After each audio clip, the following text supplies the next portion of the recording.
Talo. Mātou vi ia oelo mātou to mai le nei vaenga o le tai au o sapati. Hallelujah. Mātou pepese ma wala au I lo suafa mana malo e sitia, e maualunga, e sili lava oe. Hallelujah. I mea uma I manatu I eili tamata. Mātou wala au fo I atu ia te oele vi inga ma le wha manu ma le wha me tanga I le nei tai au fau ia la ua fionga le nei tai au le Areto ma le Uaina. Hallelujah. Tofu sia I mātou wala wha I mele nei tai au ta pena I le I e morosa pati a toe nei asu anga le mai lau wha au unga tai lau upu mātou te nalo losia I vaenga uma o lene yasu ma ia I uatu mea uma I lowi inga ona o Yesu. Amene ma amene. Amen. Ia fatalo fatu Samoa I lau whafonga le nei tai au. Hallelujah. E leanga le lei ma le pai o le atua I ate oe wha manu I atu le atua fo I le malei fua mai ma le ala I whangunga le lei au al tatou tapena atu. Hallelujah. Mo le folaina fo I o le tala le leia le atua tatou whaafonga ma whaalongolongo tatou ai ma feinu I le Areto ma le Uaina. Ia whamanuia le atua I te oil nei tai au tatou pokalame Areto ma le Uaina vi ia le atua maua ma le tusi salamo se laus fulu ma le iwa ia aulonu foi upu mua. Hallelujah. Anga ia tu e tau foi upu e iwa vi ia le I praise God.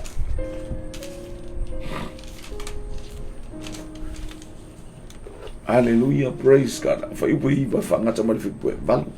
Amu ia e ua sao no lato wala. O e sava vale le tula fono aleli. Amu ia I lato o e o tau siana tula fono. O e sa ili ia te ia. Male loto atoa.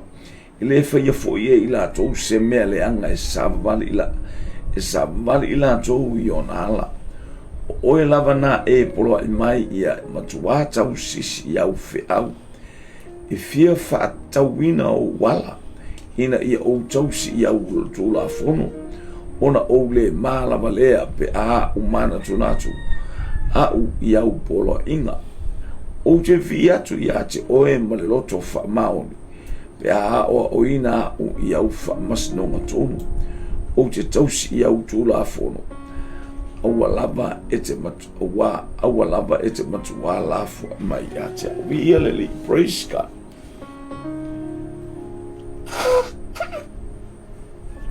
Ole tatou polkalame I le tai au ma le tai ole Areto ma le Uaina. Hallelujah. Awalo malosi anga vi ileli. Ile Areto lavalato ia pe a ele ai. Ale tusa ai le aso mawalo malosi. Yaso ta itasi ole vai yaso.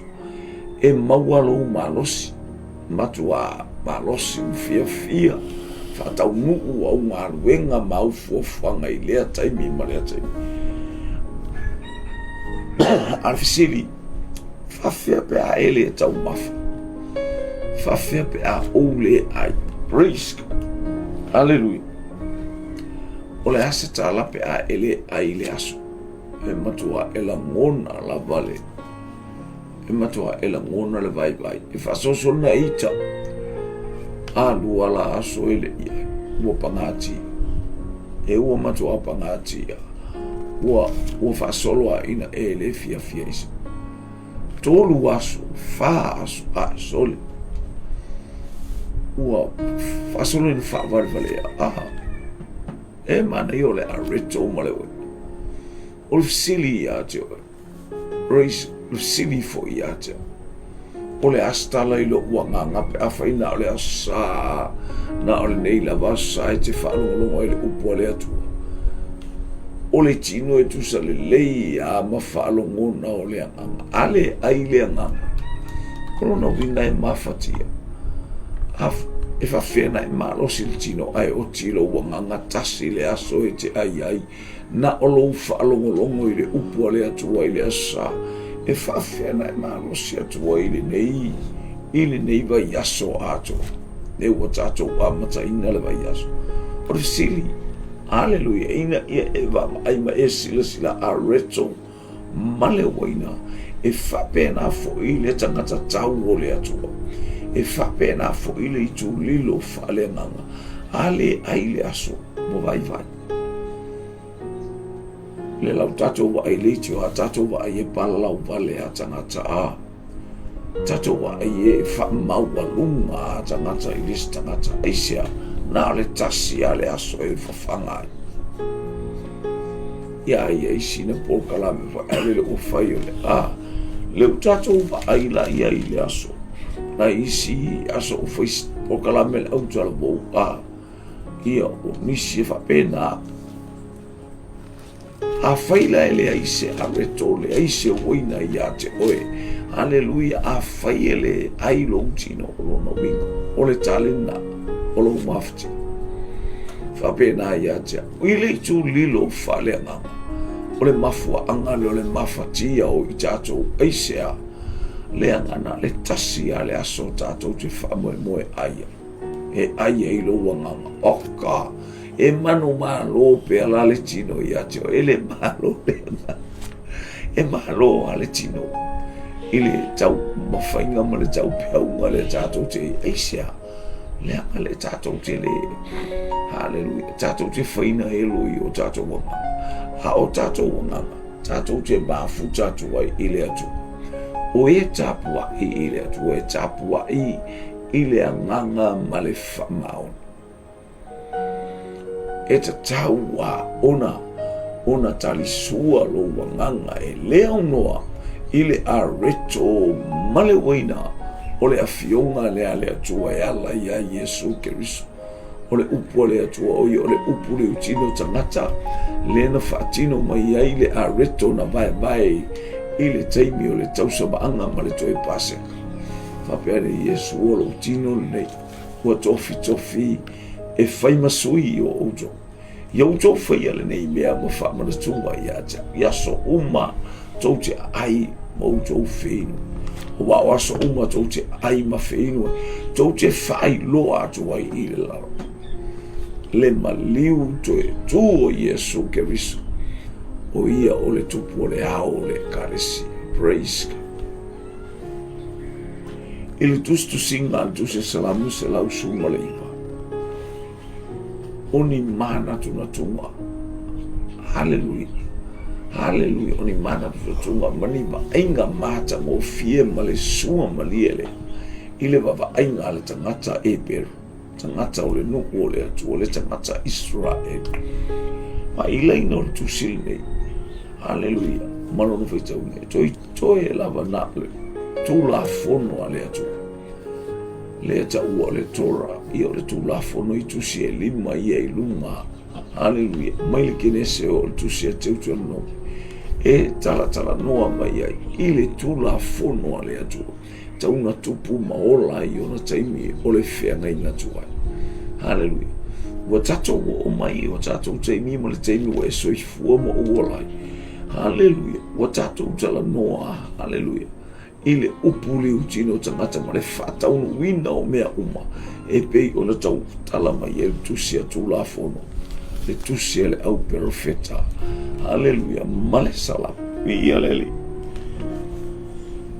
o taimi o to ina o e sera ia le talitonu i to tele o tangata whamau mauantu o le taimi le o e sera tusia le taimi le na tusia ile le tusi le apina au mai ia nganga o le tusi le praise God ina ia hallelujah o ina le no o mai le no o mai le mesa na fore mana o nga ia fafanga le no i se Areto fo i se Areto ola i se Areto e ai fa manu yanga e le ma vai taimi Paule Areto na matuai loa el tanata e sera hallelujah o le upu o le atu ele ai a seisi Areto na o le afionga le atu amu ia le o saolo latu wala o e sava vali le tu la fono aleli vai le ta mo le tu la fono aleli praise o le Areto male Uaina mi ia le tu ele ngata o le sao la to wa mi o le tupu mai o le no e be o le anga i mai o le tala bo pa le tala no mai ai le fai u pui pa haleluya e fa pefe ona fa mai na le tau le alonala ona ua tausi ia ia tusa malaua fio. Taimi o le taulele ele o stein fai ngō fiele o le olanga. Taimi o le vava ai o mata o le taimi o le tuina nau o mata o le tuina nau o le tino. Lea e apoapoa i e le upu. Haleluia ale atua i soifuanga. Male olanga o le taulele a ai soifuan. E le fai ngō fie lana savalinga. Aisea, le angore teimi o le marosi. Haleluia.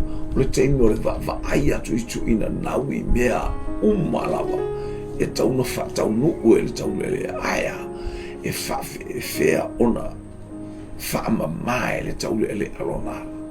Se taulele a ana. Ma se taulele a va ai atu i le atu. Haleluia.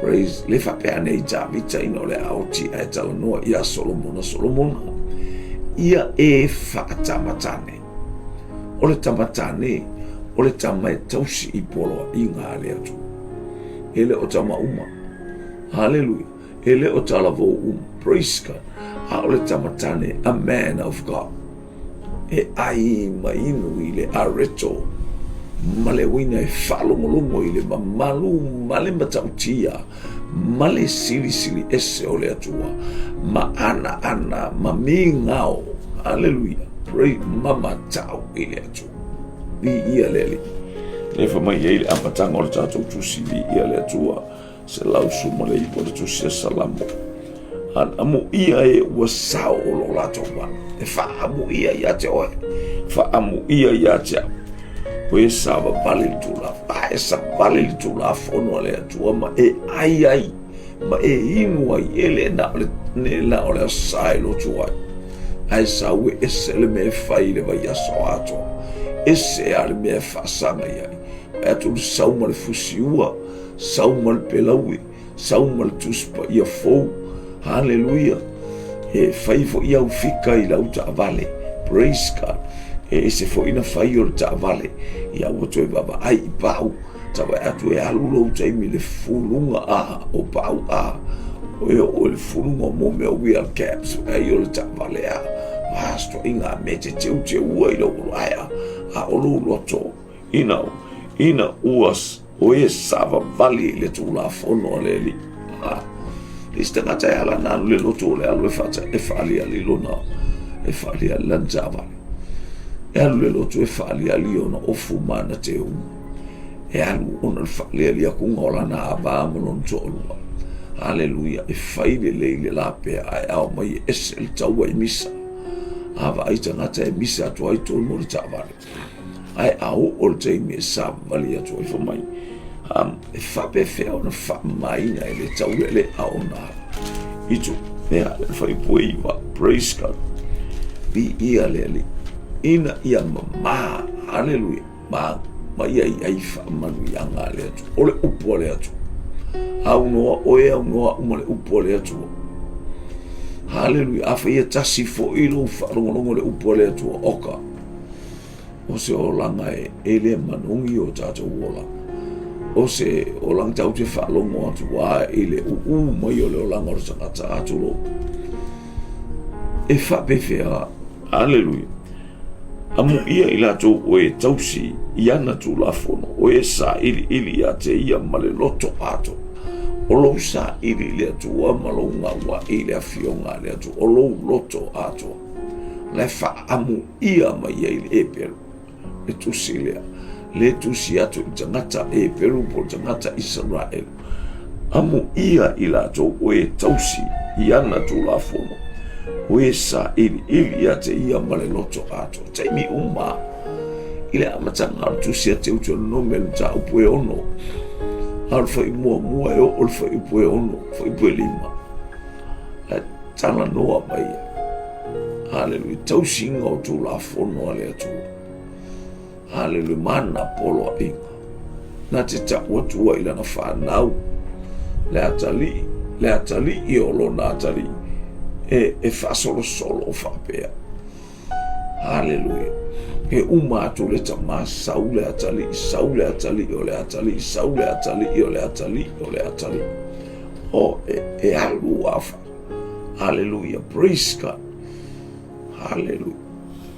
Ilea tupulanga. E ola manuia, e ola fia, e ola saoloto, e ola file mu eisea. Areto male Uaina. Ole upu ale atua. Male anganga pa ia ole atua. Praise God. Ilunga ola na whanau. Ele whaia fo e ila tau se meleanga. E saba vali ila tau iona ala wewa e te le whaia se meleanga. Lange te sa vali le ala ole atua. Ie ile mata. E ie ile whama nato male whama ite ale anganga pa ia. Ia te oi ia te. Hallelujah. O nei polkala me umamale nei tusi ato. Au tu ile tu la fono siri. O Yesu Keriso. Hallelujah. Tate whaita ua. Hallelujah. Tate mana tunatu. Tate to umumusu i o ta usomo o ta to whawhini. Ele ngata ile o ta whanau. Au wano la to soifua o oina. Ina ia whamalo sia pea. Hallelujah. Vi ia leli. Wifa. O e lamana e polo ai mai. Ia matua tausi i au whiau. A whiau. Mi ia leli o mea ua whetalai mai ia leli ia te. O e whetalai mai ia te au. Ina ia ta whaia. Hallelujah. Praise God. E tu saola ta sa valinga. A whaufu mai au e te ngaui. Au al ngaui. A whaufu mai au e te munilua. Au e te munilua. E mafua isea. Ina wata a ai mawheinu. Ile Areto male Uaina i teimi umale soifua male lo whai tautus mai. E te marosia. Vi ia lele. Nei wai teimi o whaifo isi o whainga taore o mai o tangata i lotu au a pensini o lau taore. Ai au mai e lea tua au wala ese. E pei o le au wina ato le tatou sa bali. O le au. O le teimi o le tae au. Anga i atu e peo nei tae au. Ia o le eisto tu lima o le afi. A le motu ina atu atu e te tau mafa mai ai le Areto male Uaina. Ta pena i no sa pali atu le farsa. Pe o sta pena ngale o e ke ala kuai. Pe o sa ta pena ngale molo walatu le lotu aya. Te alatu o le whaila o kuka. O le nai whaia o ngā o onga. O ele te tonu tili nei tae au. E awa e usu pōmale tau le whaila o a uli. Hallelujah. Ia pol nafo ia tipi lau mamoe. Hallelujah. Ma e whalongolong. Vi ia le tua. E ta pena ai. Lo wal watu foi. Hallelujah. Ile lotu ile nei tae au. Po le sauninga. Ina ia e anu aya. Yo oi lau sabali te anu fia wa e amatatu lau morning tea. Wa e morning tea atu ile Areto male Uaina. Praise God. Wa ta pena mo oe malo Uaina whaime. Fia. Tamo ele. Uma e sawa e. Ele uma pole ato tolu lau whanau tau whata ele. Vi ia leli. Ia ma ta pena o lato. E ta pena fia isea. Ina wa e whatanga ina le Areto male Uaina. E te morning tea e le breakfast. Ai le tae o lau tea le tae o le Areto male Uaina. O le upua le atua male anganga pa ia atu i lou loto. E tala ina le mata ngofie. Le mata ngofie lo lolo somali. Hallelujah o afionga le atua. Ile nei tae au. Vi ia leli. Praise God. O oe lavana e polo ai mai ia matua tausi au whiau. E fia whatauina o wala. Ina ia o tausi au tu la fono. Ioi. Vi ia le atua. Vai so se fai upua fai upole. O le tala le emperu. O le tusini se lau sfuruima. Na o tala la vai le afionga ma polo inga le atua. Aisea e tu mumusu. Tusa o le tusi atone e tau noto e tangata Israelu le baba i atu i ai aisea. E whapena fo i ate o e whapena i ate. e a on tata uloto ina fio mai le nganga pa ia o fai fa malos au ia te o ai vi ia le praise God glory nei ta o ta yai lungo le fio nga le tua ile nei ta Areto male Uaina e te malosia ia o abai o le ta praise God e pule ono ona ole mala vale manatu ia polo inga so se taimi tate aia ile Areto male Uaina tate le mama na fo Yesu afaite mai ta ua wi luma o tangata uke mafo aya tele ma ole asemea i ia leli lale ofu a mai te ofu ia kele ma vai fa o tele ma pe a manatu ia upolo inga lista ngata a saule ngaruenga eta walwa eta ele ale watale lotu e ka walwa se ka ele mai o la te mama ele ni ngalo pila e ni ngaruenga tato wela fobao bele le manga ia mo ia te afu ia le atua se vanga na o valo ue ke ilo inga ele mana ia whalongo me ia tangata ri oto faya ia ete matua fa polo kalameina le polo inga le atua hallelujah praise God hallelujah o manatu ia polo inga praise God te le polo inga me ngi lava lava lo watali ile le si o kamalo e fa inga luenga e fa ka manga ba mai le po ke le manga mai le po pa fa matu sauninga le po auto e saulo a ko fu mai lo e no fu mai fa lo au ai ora la si la fia ele tu il profeta no fai pove e sauans ka fa ia tu mai tu a per ferme e a fa foi na te lo ele o pa dengi ia mamma le fa lo mona tangata e tama et face me ale vi ia le tua e no fo mai ai vi ia le ona isima oe e a ona ma ona lo to o tai ao alu atu le tutu le male afi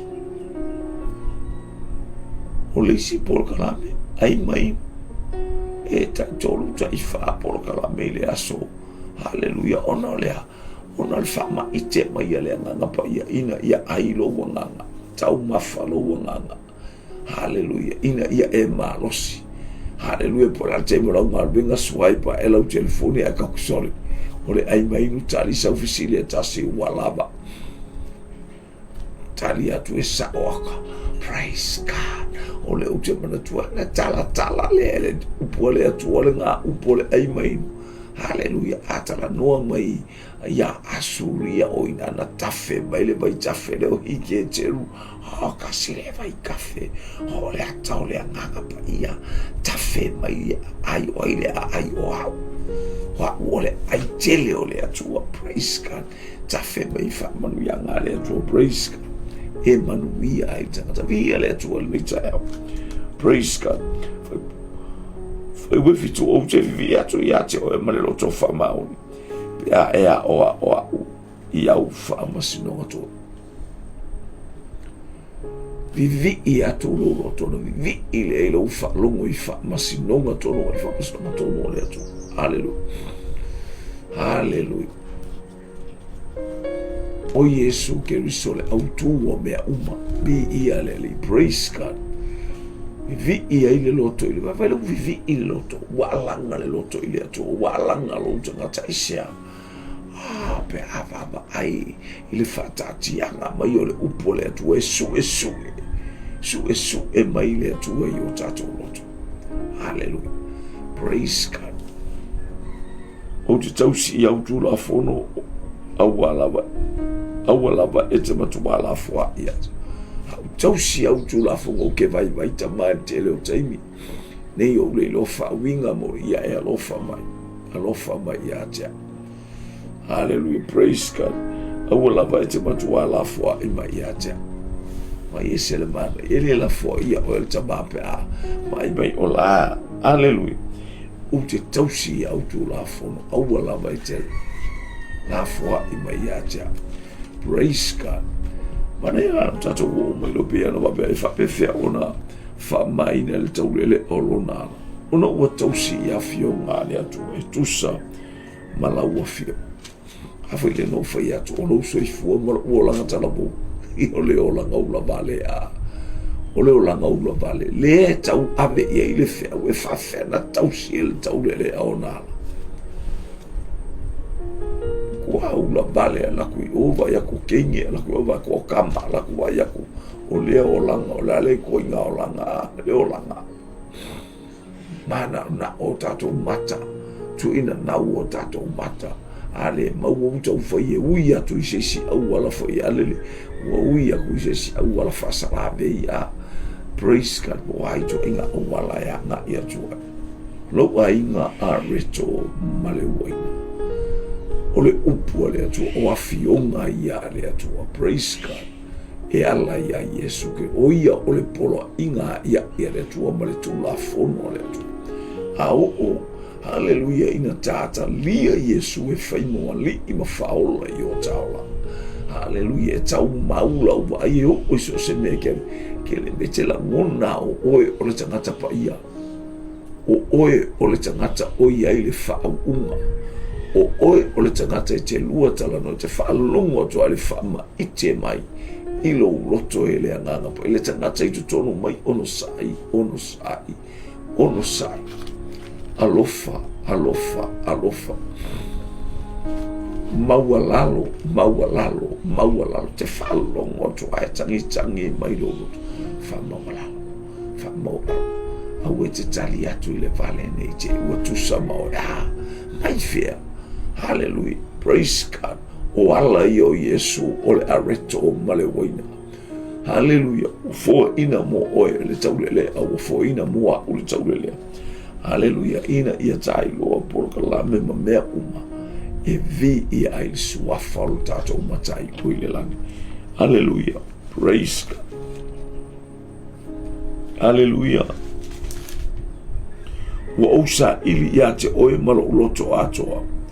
Aua ne i o se ia upolo e se le manga ia es e tala noa le roto a le wolfe i bus fulmale e se fulu on tusia e se le mana i ole whaama ite e lo loto ua ousa ili ia te oe malo uloto atoa kaimi uma ana pongi tatalo i tau tuspa ia malo roto ato anga lei anga lofa ele ngata ina e faitau le tala i tamano o Cornelio le tamano o Italia o le taita iau ele ngata hallelujah praise God ele ngata intatalo aya